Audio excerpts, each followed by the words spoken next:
Hello student, मैं हूं मुकेश कुमार चौहान और मेरे यूट्यूब चैनल में आप लोग का स्वागत है।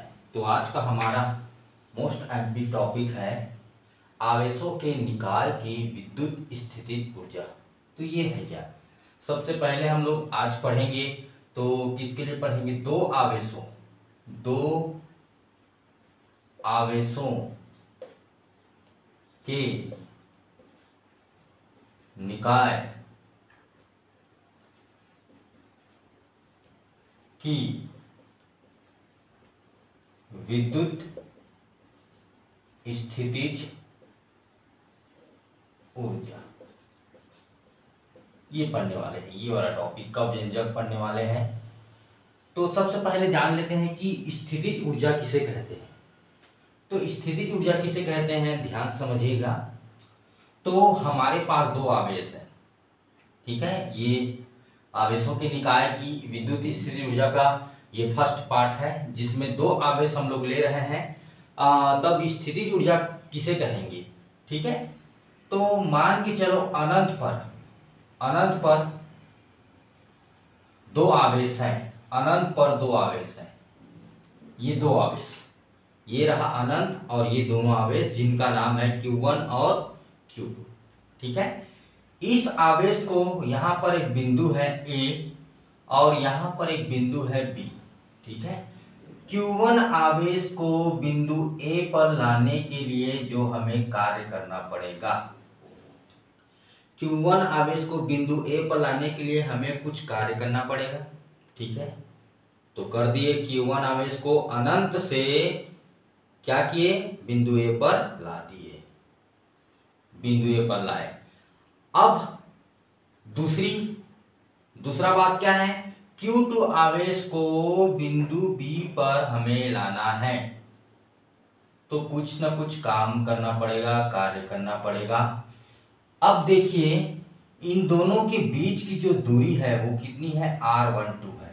R12 बिंदु A और बिंदु B के बीच की दूरी कितनी है, R12 है। तो अब क्या हुआ, जो अनंत पर दो आवेश थे Q1 और Q2, तो Q1 जो है बिंदु A पर लाया गया तो कुछ कार्य करना पड़ा, और Q2 को बिंदु B पर लाया गया तो कुछ कार्य करना पड़ गया, जिसके कारण एक निकाय की रचना हुई। एक देखिए, Q1 और Q2 के बीच की दूरी R12 है, तो ये क्या बन गया, एक निकाय बन गया। ये क्या बन गया, निकाय बन गया। माने निकाय की रचना हुई, निकाय की रचना हो गई। माने काम करने से, कार्य करने से एक निकाय की रचना हुई। तो उस निकाय की रचना के लिए हमें जितना कार्य करना पड़ता है, कुल मिला के वही था। इस निकाय की रचना के लिए हमें जितना कार्य करना पड़ा वही हमारा क्या है, विद्युत स्थितिज ऊर्जा है। आवेशों के निकाय की विद्युत स्थितिज ऊर्जा। अब इसका परिभाषा कैसे बनेगा, ये आप लोग देख सकते हैं। परिभाषा मैं बता रहा हूं, यहां पर बता रहा हूं। अनंत से किन्हीं आवेशों को किसी बिंदु तक लाने में किया गया कार्य, जिससे एक निकाय की रचना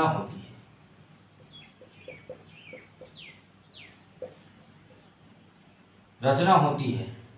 यही किया गया कार्य क्या कहलाता है, निकाय की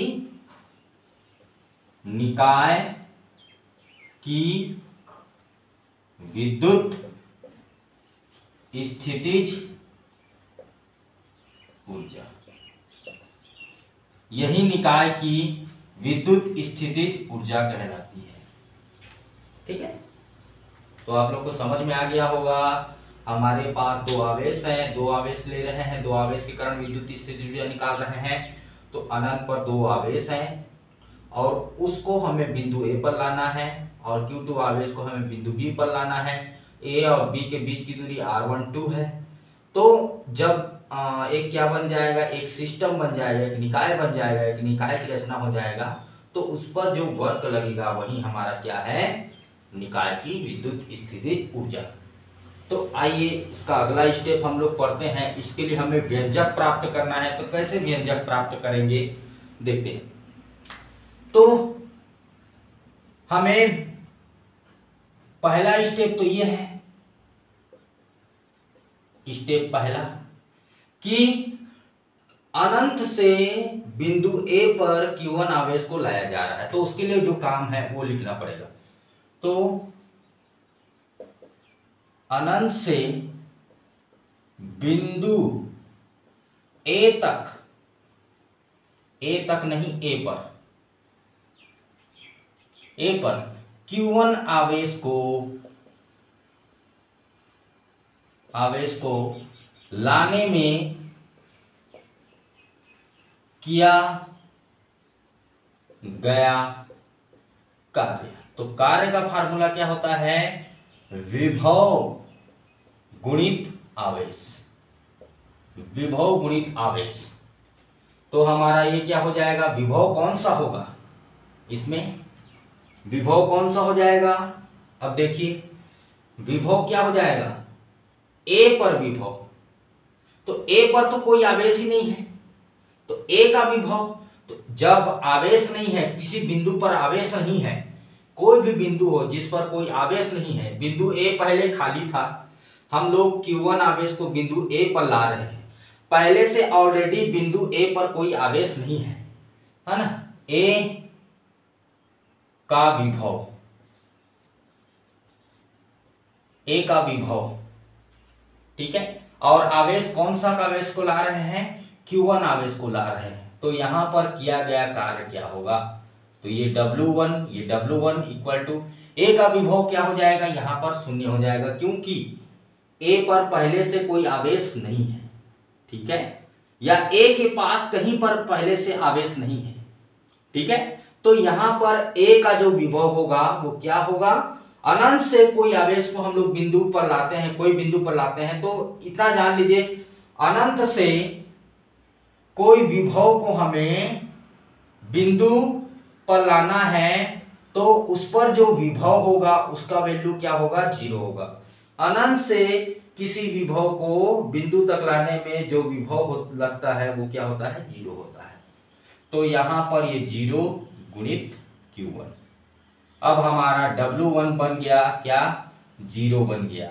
ये आ जाएगा हमारा समीकरण नंबर 1, ठीक है। ये बिंदु ए की घटना हो गई। अब हमें स्टेप 2 पर चलना है। स्टेप 2 क्या है हमारा, अब हमें निकाय की रचना तभी होगा जब ए पर एक आवेश आ गया है, अब बी पर आवेश लाना है Q2 को, तो अब निकाय की रचना हो सकती है। तो अब देखते हैं अनंत से, फिर से वहीं लिखेंगे, अनंत से बिंदु ए की जगह क्या हो जाएगा, बी हो जाएगा, बी पर Q1 की जगह Q2 हो जाएगा। Q2 आवेश को लाने में किया गया कार्य, फिर से वही हो जाएगा हमारा आवेश का फार्मूला क्या हो जाएगा, विभव गुणित आवेश। ध्यान से समझते रहिएगा। तो कौन सा विभव होगा ये हमारा, ये कौन सा विभव होगा उसी को जानना है। तो बिंदु, अब देखिए बिंदु बी जो है, बिंदु बी जो है उसके R12 दूरी पर एक बिंदु ए है और वहां पर एक विभव है। तो यहां पर क्या हो जाएगा, जो विभव होगा ये W2 हो जाएगा। तो ये विभव क्या होगा, बिंदु यहां पर क्या हो जाएगा, Q1 आवेश के कारण बिंदु बी पर विभव गुणा आवेश। आवेश कौन सा आवेश? जिस आवेश को हम लोग ला रहे हैं, जिस आवेश को हम ला रहे हैं यहां पर, तो Q2 आवेश को ला रहे हैं, यहां पर ये आ गया। अब हमारा W2 इक्वल टू क्या हो जाएगा? जैसे हम लोग पिछले क्लास में पढ़ चुके हैं, क्या पढ़ चुके हैं? कोई बिंदु है, ठीक है, और ये बिंदु पर ऑलरेडी पहले कोई आवेश है, और इसके कुछ दूरी पर, r दूरी पर कोई एक अदर आवेश है, ठीक है। तो यहां पर जो विभव है, ये बिंदु A हो गया, ये बिंदु B हो गया, तो बिंदु B पर जो विभव होगा वो क्या होगा, ये हमें निकालना है। तो उसके लिए फार्मूला क्या होता है? 1/4πε0 Q/r। बिंदु A के कारण, है ना, उत्पन्न जो आवेश है, उत्पन्न जो विभव है, जो बिंदु B पर रहेगा, वो क्या होगा? ये होगा 1/4πε0 Q/r। तो यहां पर जो दूरी है, r की जगह क्या है? r12 है, और बिंदु A पर कौन सा आवेश है? Q की जगह यहां पर Q1 है। तो हमारा फार्मूला क्या हो जाएगा? ये जो है बिंदु आवेश के कारण विभव के लिए व्यंजक का फार्मूला का सूत्र है। इसके लिए वीडियो का लिंक जो है मैं डिस्क्रिप्शन में डाल दूंगा। आप लोग को इसको पहले से बता दिया गया है, इसको आप लोग देख लीजिएगा। कोई बिंदु आवेश के कारण जो विभव का फार्मूला आता है V बराबर 1/4πε0 Q/r। तो इसका वीडियो लिंक पर मैं डाल दूंगा, उसको आप लोग देख सकते हैं, समझ सकते हैं, ठीक है। तो इस फार्मूले के तहत क्या हो जाएगा? 1/4πε0, यहां पर आवेश किसके कारण हो रहा है? Q1 के कारण, और दूरी कितना है? r12, और यहां पर एक बिंदु है, नहीं, एक आवेश है Q2। अब इसको हम लोग फिर से लिख सकते हैं। तो यहां पर ये क्या हो जाएगा? W2 इक्वल टू हो जाएगा 1/4πε0, यहां पर हो जाएगा Q1, ये Q2/r12। ये जो है सेकेंड इक्वेशन होगा हमारा। क्या है? ये बिंदु B पर अनंत से Q2 आवेश को लाने में किया गया कार्य का फार्मूला है। ये समीकरण नंबर 2। अब देखा जाए तो हमें कुल कार्य निकालना है। तो कुल कार्य निकालने के लिए करना क्या पड़ेगा? हमें इक्वेशन 1 और इक्वेशन 2 को जोड़ना पड़ेगा, तब हमारा कुल कार्य निकल जाएगा। तो इसको हम अगले स्टेप में करते हैं। थोड़ा इसको मिटा रहा हूं मैं।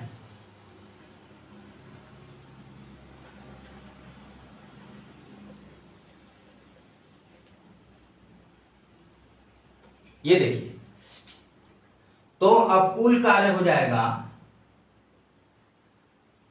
कुल कार्य जो सिस्टम बनाने के लिए जो कुल कार्य होगा वो क्या? अब सिस्टम बन गया है, बिंदु B पर जो है आवेश आ गया है, तो सिस्टम बन गया है। तो कुल कार्य कितना हो जाएगा? यहाँ पर W equal to W1 plus W2। तो अब ये क्या हो जाएगा हमारा? W इक्वल टू W1 का वैल्यू तो 0 है, यहाँ पर देखिए समीकरण 1, और W2 का वैल्यू है 1/4πε0, यहाँ पर Q1 और ये Q2/r12। अब 0 के साथ किसी भी राशि को जोड़ेंगे तो वैल्यू जो है उतना ही आता है। तो यहाँ पर आ जाएगा 1/4πε0, यहाँ पर Q1 और ये Q2/r12। ये जो है कुल किया गया कार्य है। तो मैं क्या बोला हूं? यहाँ पर परिभाषा पर ध्यान दीजिए, इस परिभाषा पर, ये वाला परिभाषा है। परिभाषा क्या बोल रहा है? अनंत से किन्हीं आवेशों को किसी बिंदु तक लाने में किया गया कार्य जिससे एक निकाय की रचना होती है, यही जो है स्थितिज ऊर्जा का डेफिनेशन है। तो ये तो अनंत से लाए हैं, और उसमें जो कुल कार्य है ये 1/4πε0 Q1 और Q2/r12 यही आया है। तो यही स्थितिज ऊर्जा U के बराबर होगा। तो हमारा U का फार्मूला क्या बन जाएगा? यहाँ पर U इक्वल टू बनेगा 1/4πε0, यहाँ पर Q1 और ये Q2/r12। ये जो फार्मूला है, ये समीकरण नंबर कौन सा हम लोग इसको देंगे? इस समीकरण को नाम दे देते हैं समीकरण नंबर 3।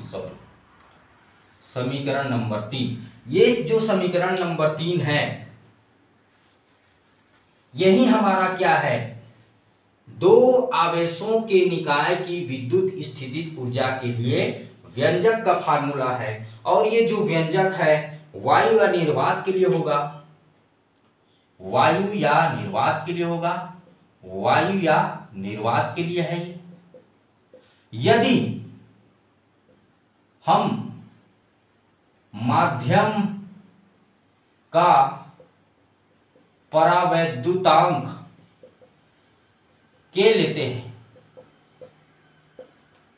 ठीक है, के लेते हैं, तब ये जो हमारा इक्वेशन 3 है, ये इक्वेशन 3 कैसा हो जाएगा, यहां पर u इक्वल टू हो जाएगा 1/4πε0, यहां पर Q1 और ये Q2 बाई R12, यहां पर लिख देंगे K। ये समीकरण नंबर 4 हो जाएगा। वायु या निर्वात के लिए हमारा समीकरण नंबर 3, और यदि परावैद्युतांक कोई माध्यम है तो वहां पर कांस्टेंट वैल्यू लेंगे तो यहां पर 4 हो जाएगा। ये क्या है, समीकरण 3 और समीकरण 4 क्या है, यही समीकरण नंबर 3 और समीकरण 4 क्या है, दो आवेशों के निकाय की विद्युत स्थितिज ऊर्जा का व्यंजक है। ये समीकरण नंबर 3 और समीकरण नंबर 4।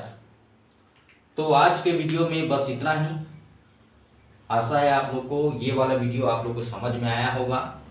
तो आप लोग इसको एक बार ध्यान से देख के समझ सकते हैं। अगर आपको इसमें से एक आध स्टेप समझ में नहीं आया होगा, खास करके जो मतलब कौन सा स्टेप है हमारा, ये मतलब वो चित्र वाला जो स्टेप है उसको मैं फिर से बता दे रहा हूं, एक बार आप लोग देख सकते हैं। अनंत पर दो आवेश हैं Q1 और Q2, ठीक है। अब इसको हमें बिंदु A पर लाना है, Q1 आवेश को, और Q2 आवेश को बिंदु B पर लाना है, बिंदु B पर लाना है Q2 आवेश। और इन दोनों के बीच की दूरी जो होगी R12 होगी, तब एक क्या बनेगा, एक सिस्टम की रचना होगा। तो इस सिस्टम की रचना के लिए हमें जो कार्य करना पड़ता है वही हमारा क्या होता है, आवेशों के निकाय की विद्युत स्थितिज ऊर्जा होता है। इसके लिए मैं आप लोग को पहले से उस चित्र में बता चुका हूं। तो हम लोग आज पढ़ रहे थे दो आवेशों के निकाय की विद्युत स्थितिज ऊर्जा, जिसके लिए व्यंजक हमें प्राप्त हुआ है समीकरण 3 के रूप में, U बराबर 1/4πε0 Q1 Q2 बाई R12। ये वायु और निर्वात के लिए रहेगा। और समीकरण जो 4 है, ये क्या है, माध्यम का परावैद्युतांक लेते हैं, तब 1/4πε0 के Q1 Q2 बाई R12। तो आज के वीडियो में बस इतना ही। Thank you.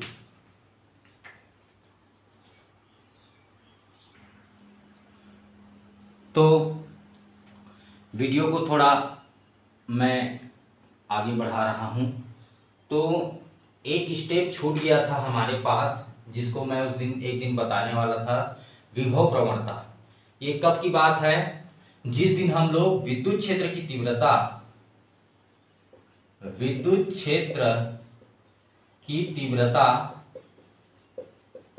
और विभवांतर में संबंध पढ़ रहे थे, विभवांतर में संबंध, जिसके लिए फार्मूला आया था हमारे पास E बराबर -dV/dr, ठीक है। ये विद्युत क्षेत्र की तीव्रता और विभवांतर में संबंध का फार्मूला है, जिसका वीडियो लिंक मैं डाल दूंगा, आप लोग देख सकते हैं। तो ये फार्मूला आया था, उसमें विभव प्रवणता का जिक्र हुआ था। तो ये विभव प्रवणता होता क्या है, तो ये माइनस चिन्ह को यदि हम लोग छोड़ देते हैं, dV/dr, यही हमारा क्या है, विभव प्रवणता है, विभव प्रवणता है, ठीक है। जिसका मात्रक क्या होता है, मात्रक होता है V मतलब विभवांतर, विभवांतर का वोल्ट, और dr मतलब दूरी है, तो यहां पर वोल्ट प्रति मीटर, ठीक है। यदि हम लोग जानेंगे तो dV क्या है, dV जो है विभव में परिवर्तन है,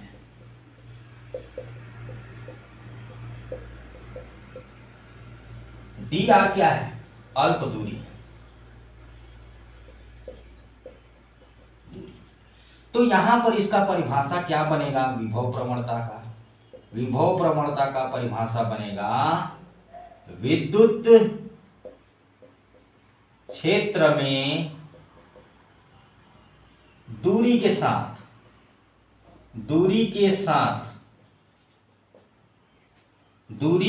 कौन सी दूरी? अल्प दूरी के साथ, है ना, दूरी के साथ विभव में परिवर्तन की दर को विभव प्रवणता कहते हैं। ये है हमारा परिभाषा। क्या है? विद्युत क्षेत्र में दूरी के साथ विभव में परिवर्तन की दर को विभव प्रवणता कहते हैं। इसका मात्रक ये रहा, इसका परिभाषा है ये, इसका फार्मूला ये रहा, जो किससे आया था? विद्युत क्षेत्र की तीव्रता और विभवांतर में संबंध के फार्मूले से आया था। ठीक है।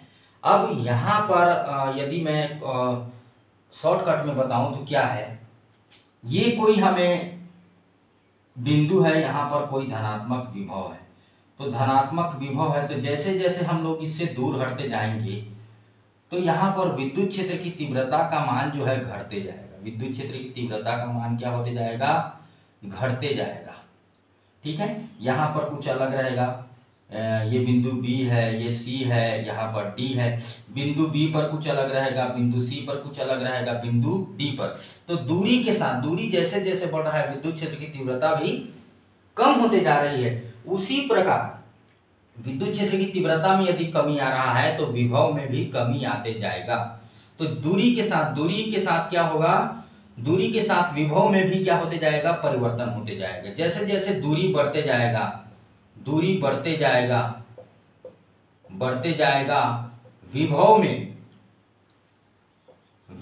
में परिवर्तन होता जाएगा।